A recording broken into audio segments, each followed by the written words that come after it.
మీకు అత్యంత ఇష్టమైన వ్యక్తే మిమ్మల్ని ఎక్కువగా బాధపడుతున్నారు. మీకు అత్యంత తీపిగా అనిపించేదే మిమ్మల్ని లోపల తినేస్తుంది. ఇది మీ జీవితంలో జరుగుతోందా? మరి ఈ సమస్యని తొలగించుకోవడం ఎలా? దీనికి సమాధానం ఈ వీడియోలో భగవద్గీత ద్వారా. కాబట్టి ఎక్కడా స్కిప్ చేయకుండా ఈ వీడియోని పూర్తిగా చూడండి. మీ సమస్యకు వెంటనే పరిష్కారం లభిస్తుంది. మరి ఇటువంటి జీవితంలో ఎదుర్కొనే ఎన్నో సమస్యలకి సమాధానం కావాలంటే వెంటనే సబ్స్క్రైబ్ చేయండి గీతా చైతన్యం. మరి మనం మన వీడియోలోకి వెళ్దామా? మరి ఈ సమస్యకి సమాధానం భగవద్గీత అర్జున విషాద యోగంలోని 34-35 శ్లోకాల నుంచి. కురుక్షేత్ర యుద్ధభూమిలో అర్జునుడు నిలబడ్డాడు. చేతిలో గాండివం వణుకుతోంది. కళ్ళు చెమ్మగిల్లాయి. గొంతు పూడుకుపోయింది. కృష్ణుడి వైపు తిరిగి అప్పుడన్నాడు, ఆచార్య పితర పుత్ర స్థైవ చ పితామహ మాతులా శ్వశుర పౌత్ర శాలా సంబంధినస్తదా అంటూ, అలాగే ఏ తాన్న హస్తుమిచ్చామి జ్ఞతోపి మధుసూదన అపి త్రైలోక్య రాజ్యస్య హేతో కిం ను మహీకృతే అంటూ, అంటే గురువులు, తండ్రులు, కుమారులు, తాతలు, మేనమామలు, మామలు, మనవలు, బావమరుదులు వీరందరినీ చంపాలని నాకు లేదు ఓ కృష్ణ. వారు నన్ను చంపినా సరే, 3 లోకాల రాజ్యం కోసమైనా సరే, ఇక భూమి కోసమైనా సరే ఎందుకు చంపాలి? వినడానికి చాలా గొప్పగా అనిపిస్తుంది కదూ, కానీ ఇక్కడే అందరూ తప్పుగా అర్థం చేసుకుంటారు. సైకలాజికల్గా మనం ఒక నిష్ఠూరమైన సత్యం తెలుసుకోవాలి. మనల్ని అత్యంత బాధ పెట్టేది అత్యంత ఇష్టమైనదే. అర్జునుడికి బంధువులంటే అమితమైన ప్రేమ. అదే ప్రేమ అతన్ని కదలలేనట్టు చేసింది.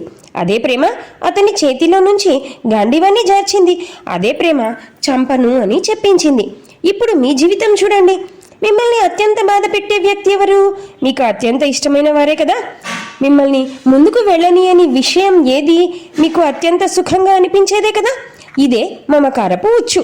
అర్జునుడు మరొక తప్పు కూడా చేశాడు. వారు నన్ను చంపినా సరే నేను వారిని చంపను అన్నాడు. ఇది వినడానికి త్యాగంలా కనిపిస్తుంది, కానీ ఇది నొప్పిలో గొప్పతనం వెతకడం. నొప్పిని భరించడం ద్వారా నేను నైతికంగా గొప్పవాడిని అని అనిపించుకోవాలని. మీ జీవితంలో కూడా ఇలా జరుగుతోందా? టాక్సిక్ బంధంలో ఉంటారు. నేను భరిస్తున్నాను కాబట్టి నేను గొప్ప అనుకుంటారు. కష్టమైన పనిలో ఉంటారు. నేను సహిస్తున్నాను కాబట్టి నేను బలవంతుడిని అనుకుంటారు. నొప్పిని భరించడం గొప్పతనం కాదు, సరైన నిర్ణయం తీసుకోవడమే నిజమైన ధైర్యం.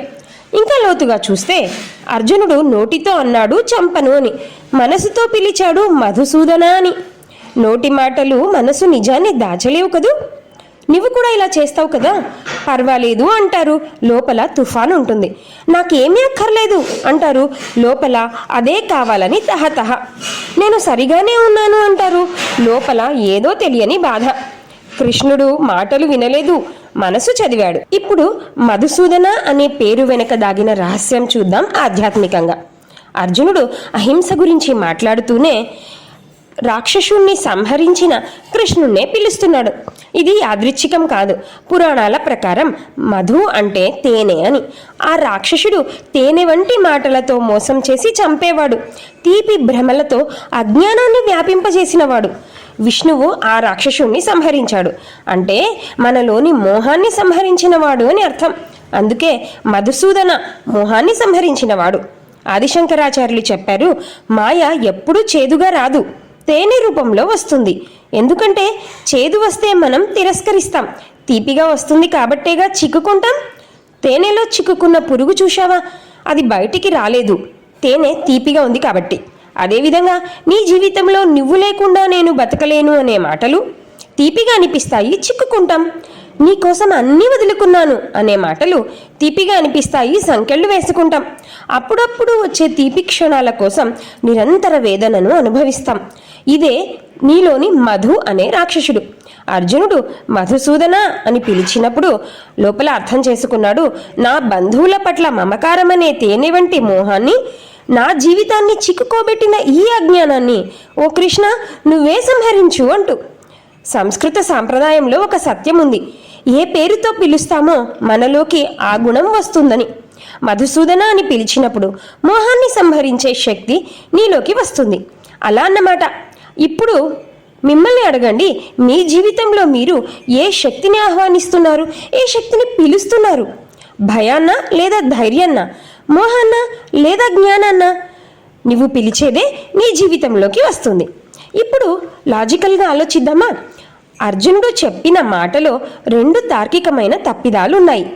మొదటి తప్పిదం, 3 లోకాల రాజ్యం కోసమైనా చంపను అన్నాడు.